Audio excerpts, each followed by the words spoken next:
Y bueno, voy a compartir pantalla con ustedes. Bueno, este es un cuaderno un cuaderno de notas que acabo de escribir, solamente a manera de resumen de lo que estuvimos haciendo la vez pasada. Un momentito.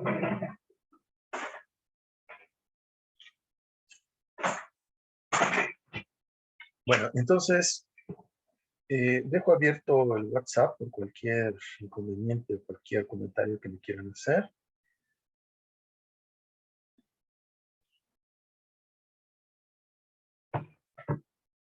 Entonces, la vez pasada estuvimos viendo las propiedades más elementales de los espacios vectoriales.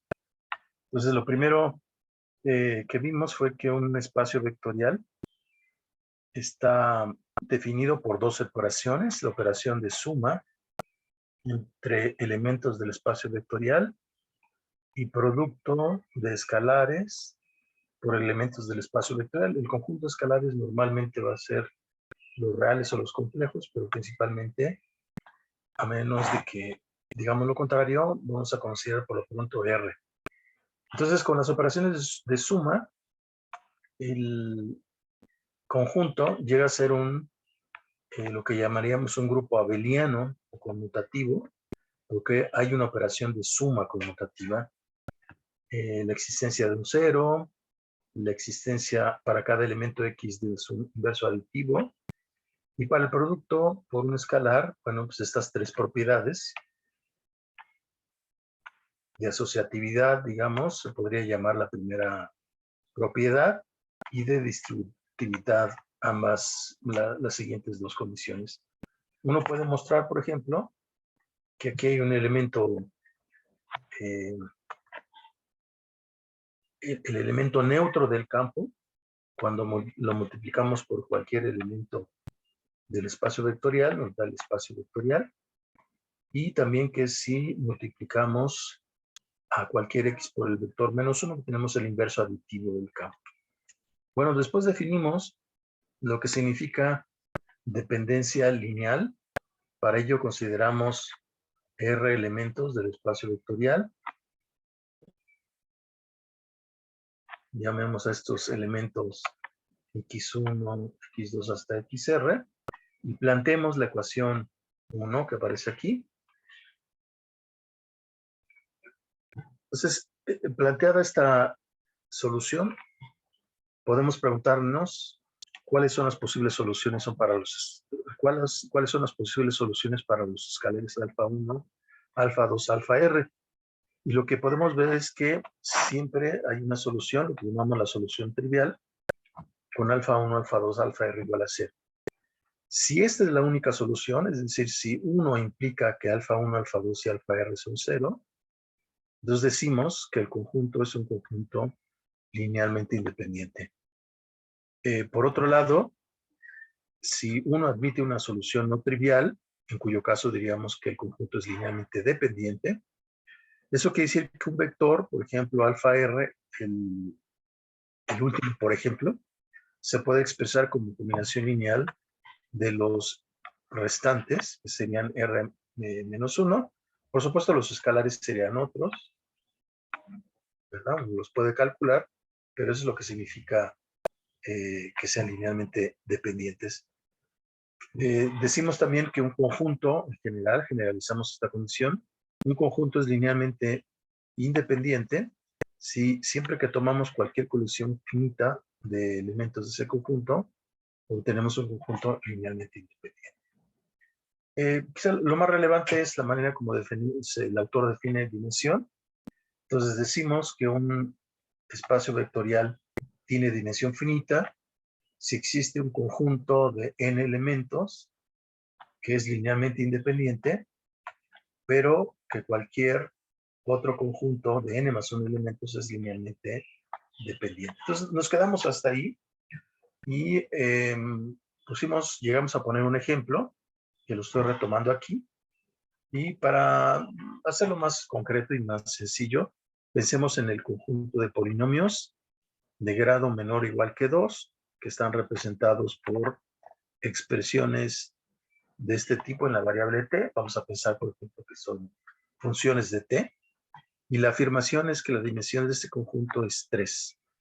Entonces, como ejercicio, podemos mostrar que tenemos un conjunto de 3 elementos que es linealmente independiente, este de aquí. Y la idea es que si tomamos una combinación lineal y la igualamos a 0, como función de t, este polinomio, que lo vuelvo a reescribir aquí, pues tendrá la propiedad, si esto es igual a 0, esto lo entendemos como una identidad, es decir, que esto es cierto para toda t. Entonces, por ejemplo, evaluando p en 0, tenemos a 0, que debe ser 0, porque p es idénticamente 0. Si p de t es idénticamente 0, su derivada también es 0, en particular p' es 0, que es a 1.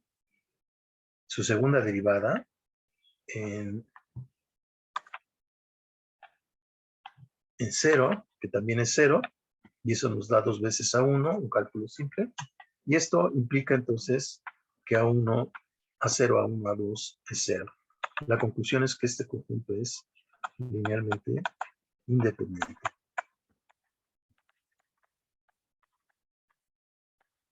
Para probar que la dimensión es 3, tenemos que mostrar que si tomamos un conjunto de 4 elementos dentro de nuestro espacio, ese conjunto es linealmente dependiente. Entonces es la razón por la cual consideramos solamente este caso sencillo de polinomios de grado mayor o igual que 2. Entonces vamos a ver, de manera de ejemplo,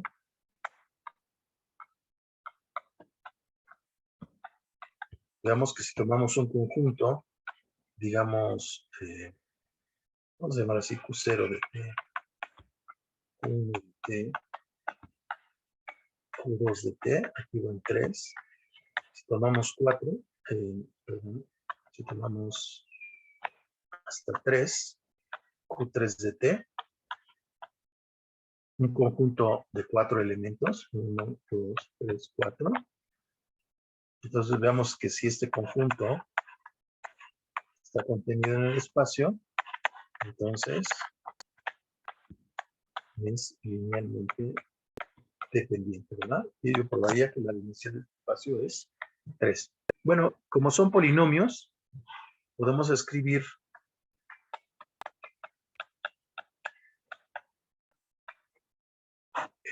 por ejemplo, el polinomio Q0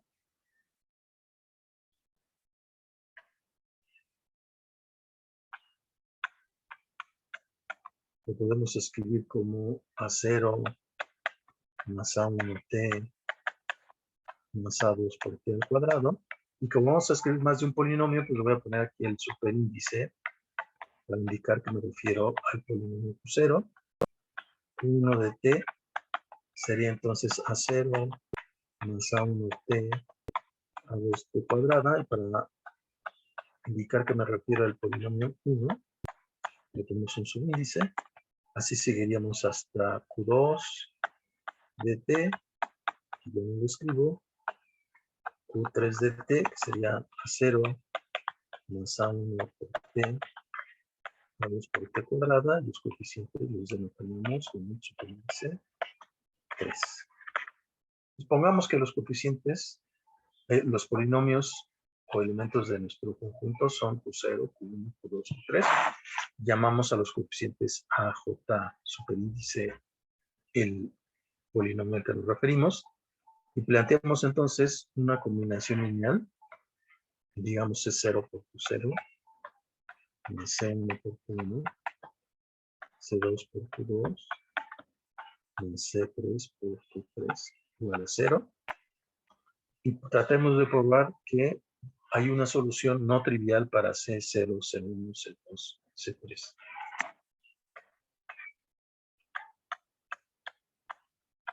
Mostremos entonces que admite solución para las Cs no trivial.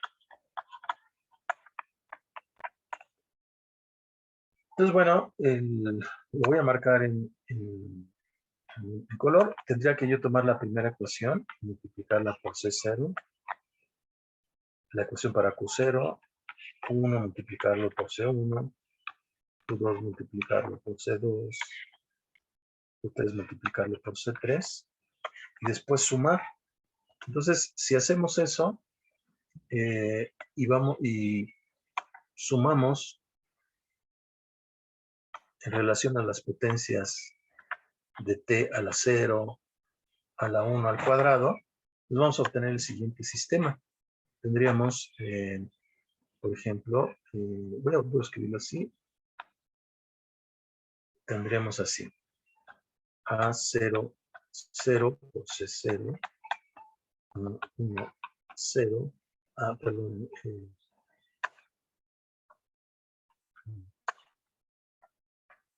segundito. Entonces, los voy a ir acomodando según las flechas que acabo de escribir. Entonces, voy a escribir la primera ecuación que se relaciona a los coeficientes de la potencia t a la 0. Entonces, escribiríamos A0, 1 por C1 más A02 por C2, que no aparece arriba, pero sí aparece A3, A0. Sí aparece A03 por C3. Esto es igual a 0. Y esto sería la suma en esta dirección. Si hacemos la suma en esta dirección, tendríamos A1, 0, A1, 1, A1, 2, 1, 3, C3, igual a 0. Y finalmente tendríamos A2, 0, C0, A2, 1, 1, A2, 2, C2, 3, C3, igual a 0. Entonces tendríamos este sistema de ecuaciones que si lo pueden ver es un sistema de 3 ecuaciones con cuántas incógnitas, con 4 incógnitas, ¿verdad? Entonces, si escribimos el sistema como una matriz por vector igual a 0, entonces A sería una matriz con coeficientes reales de 3 por 4. Si la vemos como transformación lineal, sería una transformación lineal de R4 a R3. Entonces, nos estamos preguntando, esta ecuación que aparece aquí,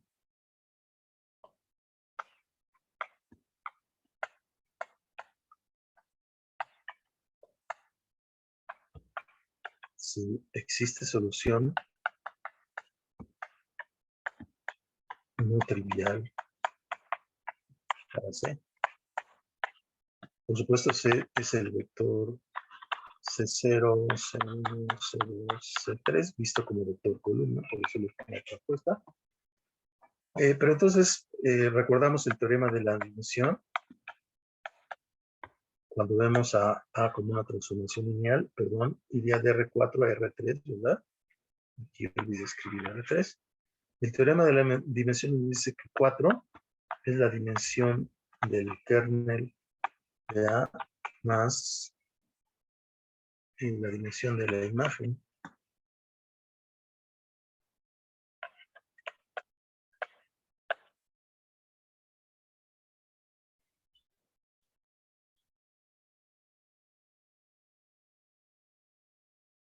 Ok.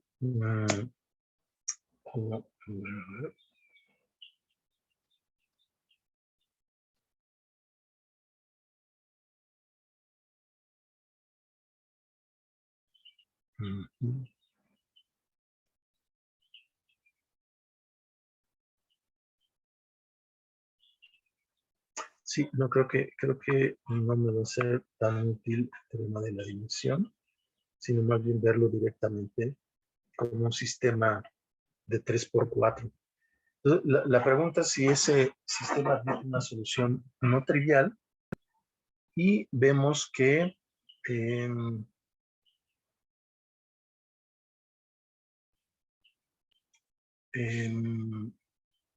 vemos que siempre lo podemos llevar a una forma escalonada. La forma escalonada, esto es un poquito de, digamos, de un poco de combinatoria, digamos. Suponiendo, por ejemplo,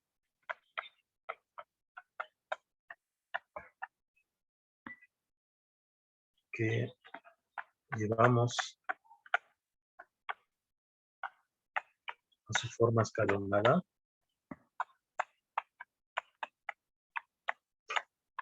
El sistema quedaría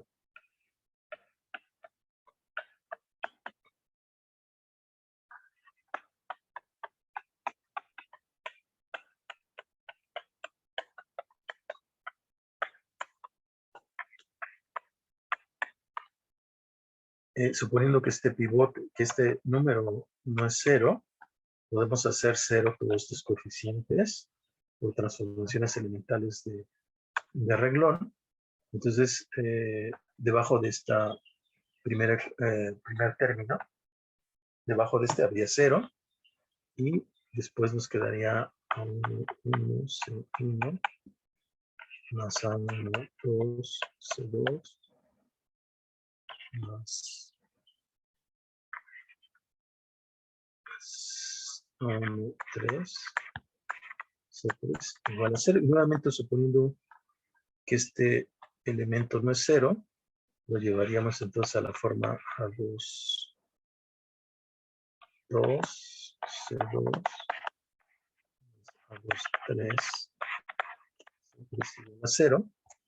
Y vemos con esto que la forma escalonada nos deja C3 como variable libre.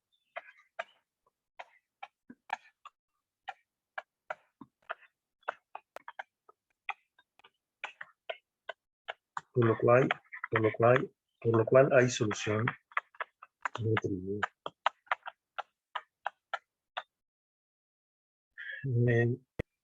En el caso de que alguno de los pivotes haya sido 0, pues lo peor que puede pasar si en el proceso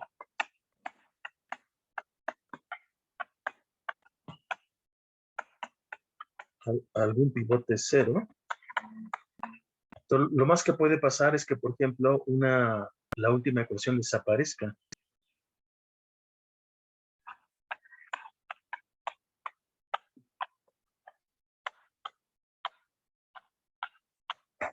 Una ecuación desaparece, o sea, se vuelve trivial.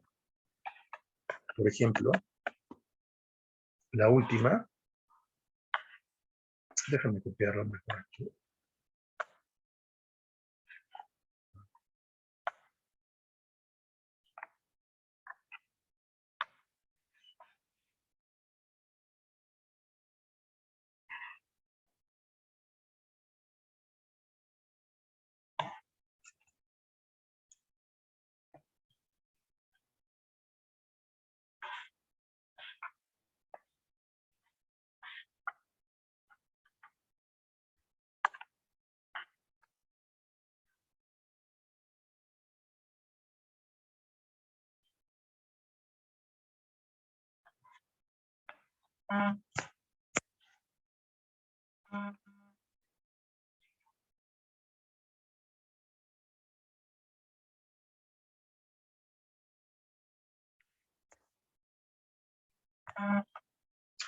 En el peor de los casos, por ejemplo, la forma escalonada puede tomar esta forma, pero entonces nos quedan dos variables libres.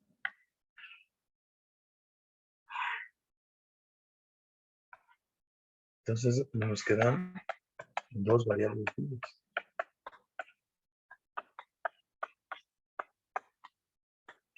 Pues con la misma razón.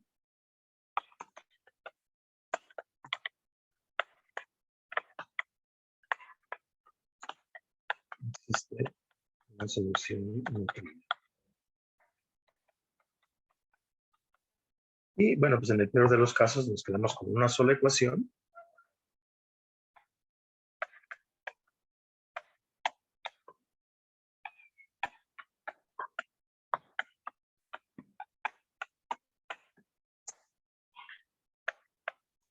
En el peor de los casos,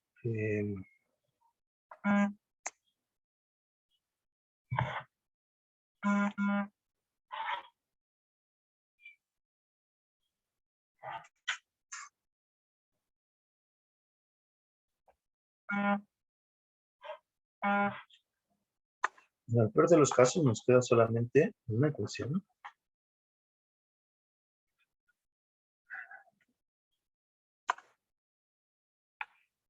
Y por lo tanto tenemos tres variables. Como ustedes pueden darse cuenta, en qué caso estamos va a depender del rango.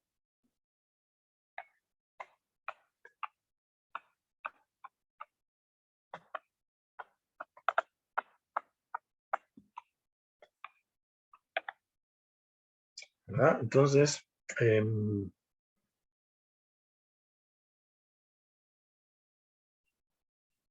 y uno podría argumentar de una manera ligeramente más general, utilizando ahora sí el teorema del rango, viendo A como una transformación de R4 a R3. El rango, ¿no?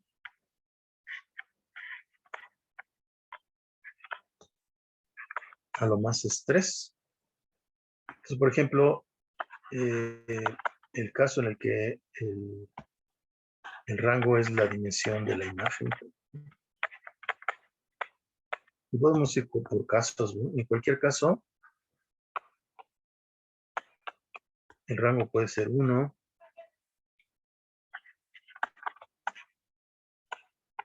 puede ser 2,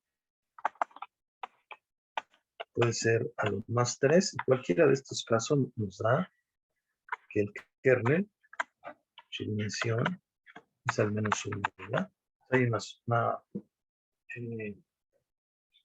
una solución no trivial. Pero entonces eso, aunque es muy pedestre la demostración, seguramente a ustedes se les puede ocurrir una demostración más sencilla. Esto muestra entonces que este espacio P2 de T, los polinomios de grado menor o igual que 2, tiene dimensión exactamente 3. Nada más recordando, estamos exhibiendo un conjunto de 3 elementos linealmente independientes, conjunto linealmente independiente, y estamos probando que si tomamos 4 elementos, una combinación lineal de ellos admite una solución. Bueno, esto nada más era como un ejercicio y quisiera comentar, voy a hacerlo en otra página, una construcción muy importante que viene como ejercicio en el libro y es lo que se llama el espacio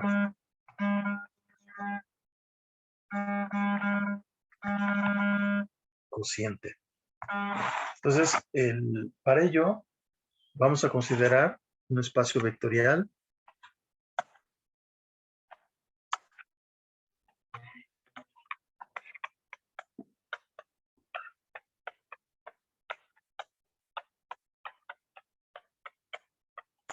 y vamos a suponer que Y es un subespacio.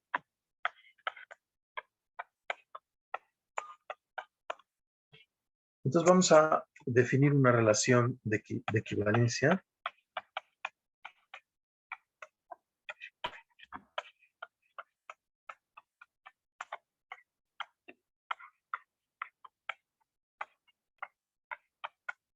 decimos que X está relacionado con Y si solo si X menos Y pertenece al subespacio Y. Entonces uno puede probar que esta relación es reflexiva, es simétrica y es transitiva.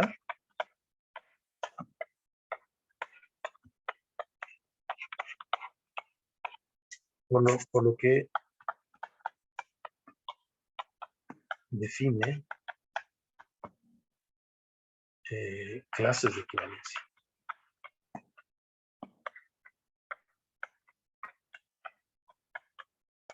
Y como es natural, si X es un elemento de X, X con paréntesis cuadrado denota su clase de equivalencia. Entonces el conjunto de todas estas clases se denota como X diagonal Y. Se llama el espacio cociente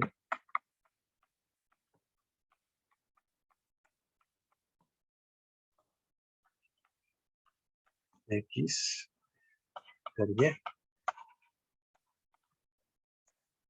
También se llaman clases laterales.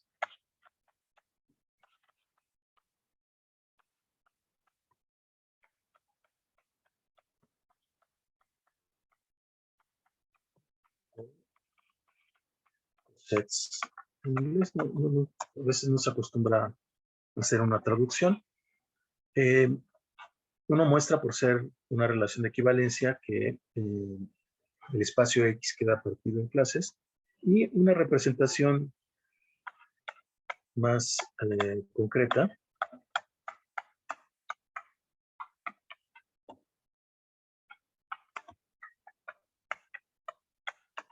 de este espacio abstracto, porque son clases de equivalencia abstractas, es la siguiente. X está formado por todos los vectores que sean de la forma X más Y, en Y, en Y.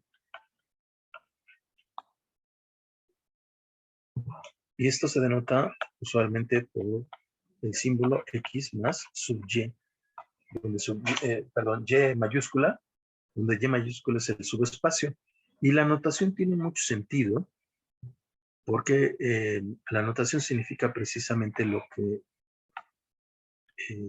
la manera como se escribe significa si tengo un subespacio, por ejemplo, Y,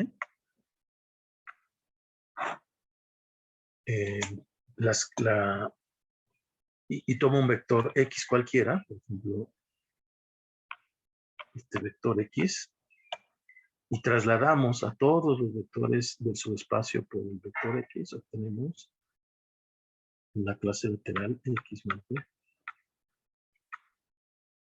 Entonces, las clases laterales están formadas por todos los hiperplanos que en cierta manera sean paralelos al subespacio Y. Claro, la noción de paralelismo no está definida en un subespacio en general. ¿Verdad? Entonces es una representación de estas clases laterales. Y una manera de, digamos, de verlo de manera simple es que, por ejemplo, en este dibujo, si tenemos a este elemento X y este otro que voy a escribir por aquí, X', observen que la diferencia X menos X' pertenece al subespacio.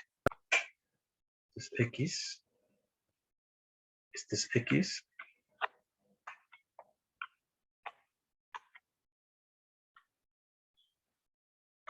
este es X', y la diferencia es colineal, es un vector en Y. Entonces, por eso las clases laterales están representadas por hiperplanos paralelos a Y, trasladados por esta unidad, por un elemento X, ¿no? Bueno, entonces, uno puede hacer de las clases laterales un espacio vectorial también.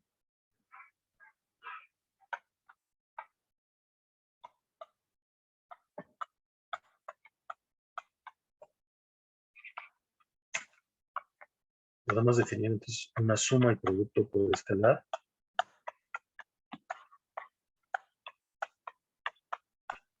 En el espacio cociente. Como sigue, si tomamos la clase X y la clase Y, la suma es la clase de X más Y. Un escalar multiplicado por la clase X es la clase del escalar alfa multiplicado por X. Por supuesto, debemos verificar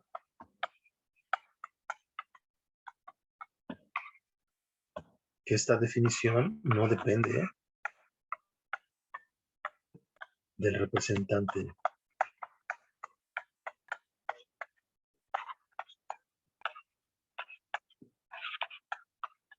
de la clase. Eso quiere decir lo siguiente, que si por ejemplo en lugar de la clase X, yo me hubiera tomado la clase X',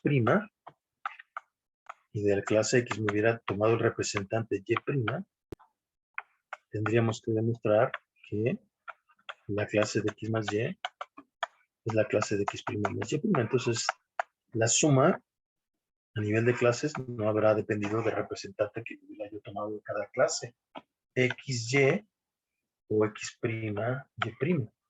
Pero esto es muy fácil de demostrar. Por ejemplo, esto es lo mismo que decir que si X menos X' está en Y, Y menos Y' está en Y, esto implica, como Y es un subespacio, que X menos X'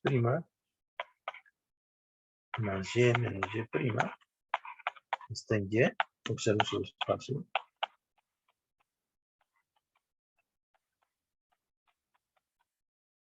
Pero otra manera de escribir este elemento es como X más Y menos X' más Y', diciendo que está en Y, y esto significa que la clase de X más Y es igual a la clase de X' más Y'. Entonces, de esa manera, estamos mostrando que la suma, como la estamos definiendo aquí, no depende del representante que hayamos tomado en la clase para definir la suma, la clase de la suma. Bueno, y de manera análoga se puede demostrar la otra propiedad que estoy marcando aquí. Es decir, si tenemos X menos X' en Y, entonces alfa por X menos X' por ser un subespacio también está en Y. Lo que es lo mismo, alfa X menos alfa X' está en Y.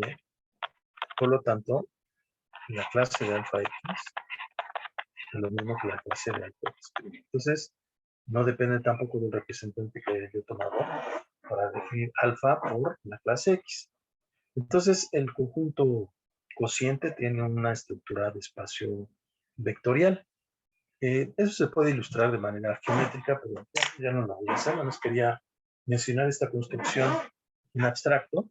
Y lo que les comentaba la última vez es que esta construcción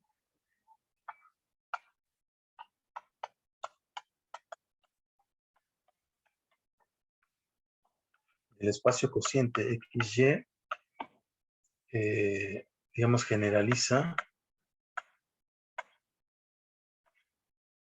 No es la palabra apropiada, sino más bien es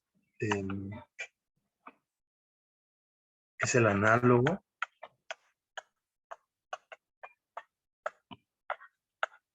del espacio ortogonal.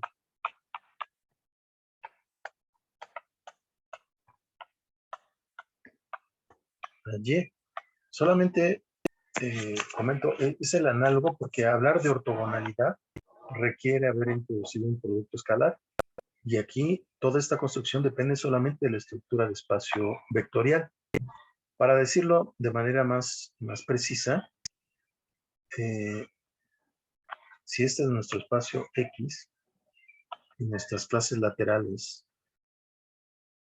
son trasladados del subespacio Y, estoy pintando las clases laterales, entonces uno puede pensar que si tomamos, este es el subespacio Y, y este es el subespacio que pasa por la origen, ¿verdad? Entonces, si uno toma cualquier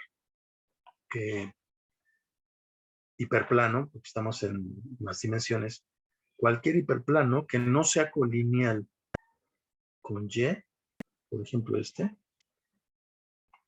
digamos, déjenme ponerlo así, Y perp,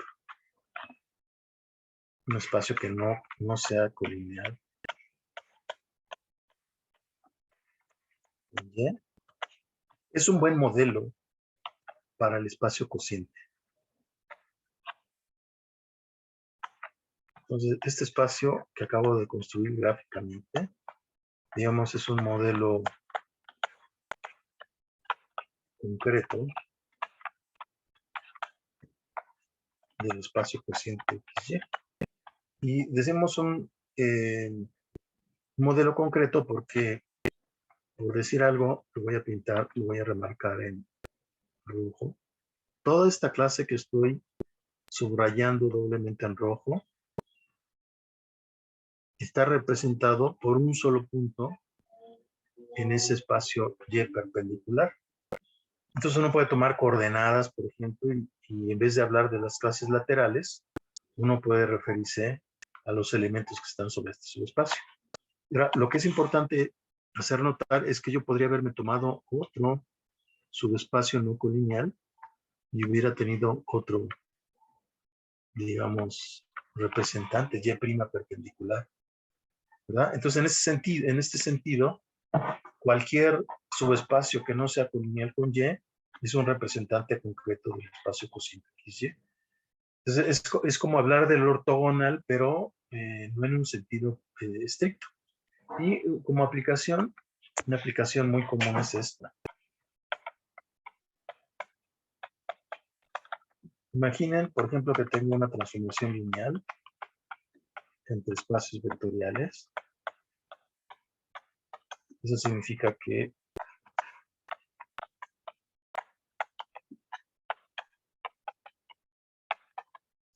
sea lineal. En general, una transformación lineal tiene un núcleo, tenemos el kernel. El kernel de la transformación T es un subespacio.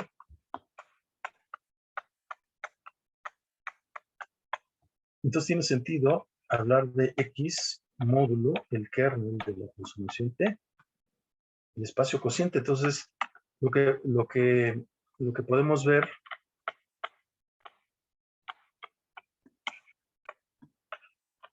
que la transformación T, así lo dicen los algebristas, pasa al cociente. Es decir, tenemos la transformación definida originalmente de X a Z y tenemos una aplicación natural de X al espacio cociente en el que a cada X le asociamos su clase lateral. Entonces, decir que pasa al cociente quiere decir que hay una transformación T tilde que va del espacio cociente al espacio vectorial y que, digamos, si esto le llamamos la proyección canónica, T es lo mismo que T tilde en posición pi. O sea que este diagrama es conmutativo, así lo podemos decir los algebristas. Lo que quiere decir esto más en concreto es que esta transformación T tilde no tiene kernel, o más bien tiene kernel trivial.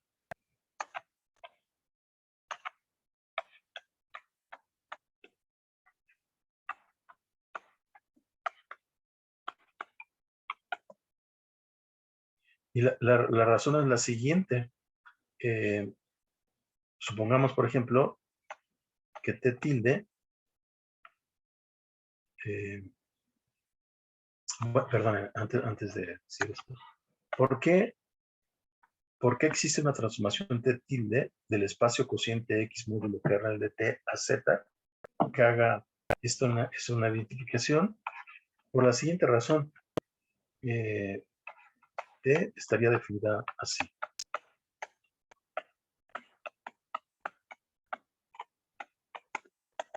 Bueno, si tengo dos elementos en el kernel, ambos me dan 0, por lo tanto, si X y X' están en el núcleo, entonces X menos X' están en el núcleo. Entonces quiere decir, esta relación que estoy pintando aquí, quiere decir que no importa qué representante me tome yo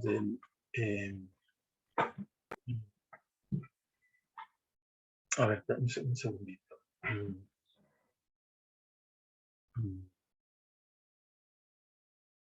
A ver, perdón, déjame hacer una... Déjame echar reversa porque quiero escribirlo de manera más simple.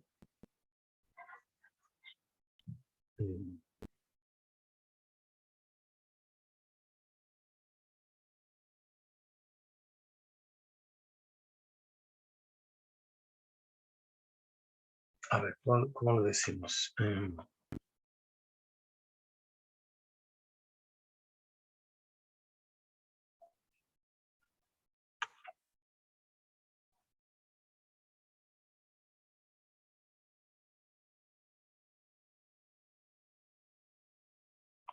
Entonces, lo que quiero decir es decir, existe t tilde de x módulo del kernel z tal que pasa esto o esto que es lo mismo, ¿no? Es lo que quiero decir. Entonces, tengo que hacer dos cosas. Primero tengo que ver que hay una...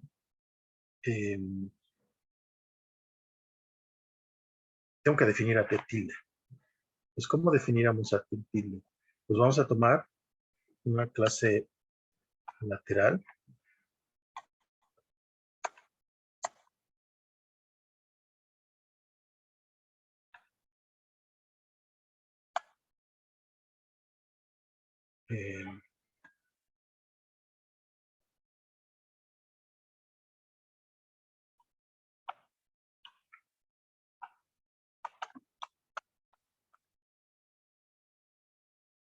Si x menos y está en el kernel de t, es decir, si están en la misma clase, eso significa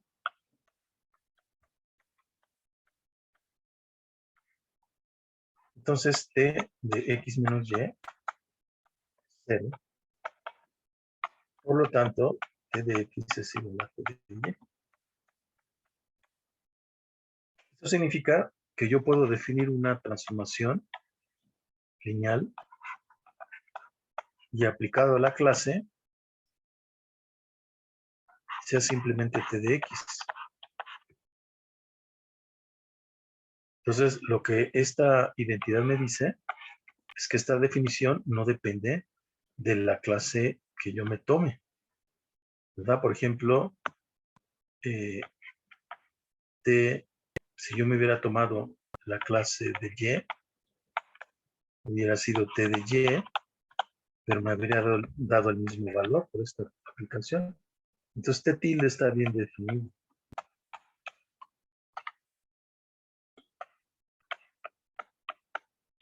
Está definida de esta manera, ¿no?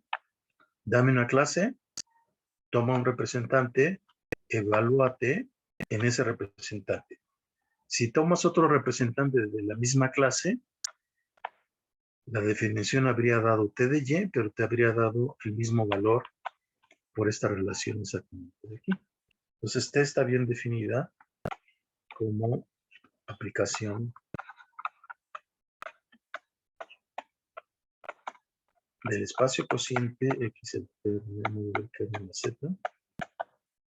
Y lo que es más interesante, esta transformación t tiene núcleo trivial. Porque vamos a suponer que t evaluado en x da 0.